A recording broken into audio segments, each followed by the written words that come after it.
আজি অখিল গগৈ ডাঙৰ কথাখিনি শুনিব আপুনি বহুত জুনিয়ৰ প্ৰথমবাৰৰ কাৰণে আহিছে বহুত শিকিব লগা আছে হয় নাই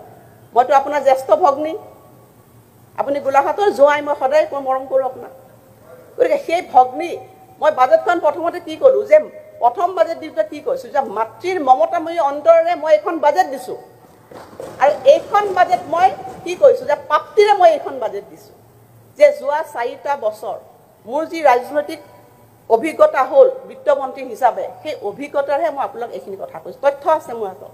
গোটেইখিনি তথ্য আছে আপুনি যিখিনি কথা কৈছে সেইখিনি কথাই আপুনি বেলেগ ধৰণে কৈছে আৰু সঁচাটো মই বেলেগ ধৰণে ক'ব লাগিব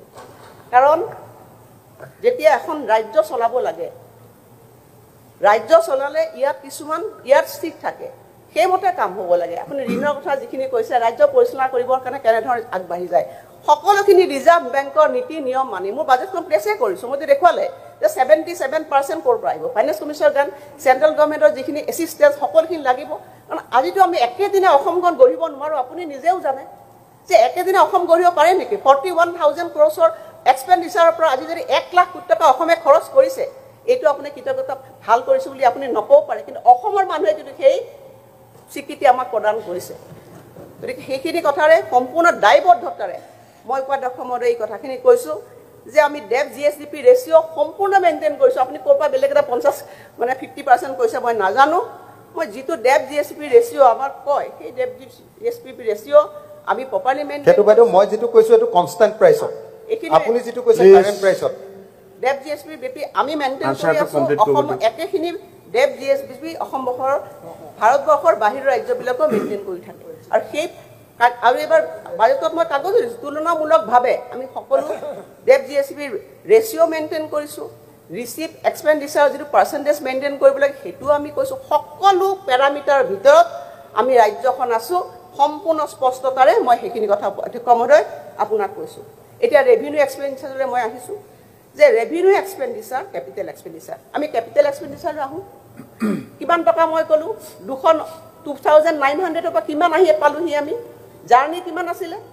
2,900 crores এতিয়া মই আপোনাক কিমান বুলি কৈছোঁ 25,000 crores কিমান গুণত উপাধ্যক্ষ মহোদয় আপুনি চাওক 8 গুণ যাম 8 টাইমছ আমি জাম্প কৰিছোঁ গতিকে এইটো সহজ কথা নহয় আজি অসমৰ নিচিনা এখন ৰাজ্য আগতে আমি কৈছোঁ বহুত আলোচনা হৈছে ইয়াতে যে আমি ইয়াৰ অসমৰ কেনেকৈ অগ্ৰগতি কৰিব পাৰোঁ অৰ্থনৈতিকভাৱে এখন শক্তিশালী অসম তৈয়াৰ কৰিব পাৰোঁ আমি সকলো তাত একমত আমি কাৰো দ্বিমত নাই আমি ৰুলিং অপজিশ্যন সকলোৰে ইয়াত বহিছোঁ এইকাৰণে বহিছোঁ যে অসমখন শক্তিশালী অসম তৈয়াৰ কৰিব লাগে আৰু সেই অসমৰ নিৰ্মাণৰ আমি অংশীদাৰ সকলো হ'ব লাগে মই সেই চিন্তাধাৰাই আপোনাক আহ্বান জনাইছোঁ কথাখিনি সঁচা তথ্যটো আপোনালোকক কৈছোঁ যে 3,000 কোটি টকাৰ পৰা আজি 25,000 কোটি টকা অসমৰ নিচিনা এখন মজলীয়া দেশৰ ৰাজ্যই জাম কৰাটো সহজ কথা নহয় মই প্ৰথমবাৰ যেতিয়া বিত্তমন্ত্ৰী এখনত বাকী ভাৰতবৰ্ষৰ বিত্তমন্ত্ৰীৰ ওচৰত বহিছিলোঁ মোৰ যেতিয়া কিমান খৰচ তেতিয়া ক'বলৈ অলপ বেয়া লাগিছিল অন্ধ্ৰপ্ৰদেশৰ ওচৰত যেতিয়া এই হিচাপে A4 আসামত মই বহোঁ তেতিয়া মোৰ বেয়া লাগে কিন্তু আজি যেতিয়া মই মানে জিএছটি মিটিঙত গৈছোঁ যেতিয়া মই গৌৰৱেৰে কৈছোঁ মাই বাজেট ইজ 1,55,000 crore তেতিয়া মই এটা গৌৰৱেৰে গৈছোঁ সেইটোৱে কথা আজি প্ৰথমবাৰৰ বাবে অধ্যক্ষ মহোদয় অসমে মূল খুঁটিলৈ আহিছে মানে কম্পিটিশ্যনৰ মাজত আহিছে ভাৰতবৰ্ষৰ 28খন যি ৰাজ্য আছে 28খন ৰাজ্যৰ মাজত আজি অসমে নিজৰ পৰিচয় দিবলৈ সক্ষম হৈছে এতিয়া A4 এপ্ৰিল নহয় A4 আসাম হ'বলৈ আমি আগবাঢ়ি গৈছোঁ আজি প্ৰধানমন্ত্ৰী ডাঙৰীয়াক মই প্ৰথমতে কিয় মই তেওঁক মানে ব্যক্তিগতভাৱে নহয় আমি ৰাইজৰ ফালৰ হৈ আমি তেখেতক আমি কৃতজ্ঞতা জ্ঞাপন কৰিছোঁ তেখেতৰ সদিচ্ছা আছে আজি প্ৰধানমন্ত্ৰী আজি দেশৰ প্ৰধানমন্ত্ৰী তেখেতে চাইছে যে মই কৈছোঁৱে যে অসম আমাৰ ৰূপহী গুণৰ উন্নয় শেষ ভাৰতৰে পূৰ্বৰ